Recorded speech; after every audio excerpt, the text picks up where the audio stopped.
खबर आपको दें, गवर्नर सिंध कामरान टिसोरी की तबीयत नासाज, पेट खराब और सांस लेने में दुश्वारी का सामना है। और जराए बताते हैं कि गवर्नर सिंध को उनका मनपसंद खाना गुज़िश्ता रोज किसी जानने वाले ने भिजवाया था। बात करेंगे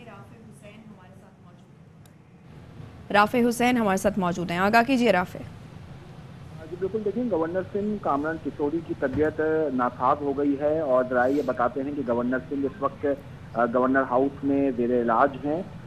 गवर्नर सिंह को उल्टियां, पेट खराब और सांस लेने में दुश्वारी का सामना है, जबकि उनका ब्लड प्रेशर भी लो हो गया है।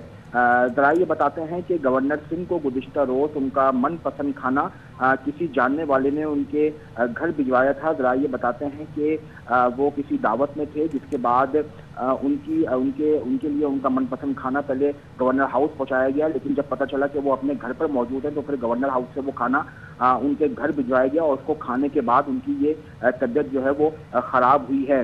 डॉक्टर्स ने उनको तिब्बी इमदाद दे दी है। ये जा रहा है कि खाने को टेस्ट कराने के लिए लैब भी भिजवा दिया गया और लैब की रिपोर्ट आने के बाद ही पता चल सकेगा कि खाने में क्या मिलावट की गई थी। हम अब जो है वो राफे, बहुत शुक्रिया।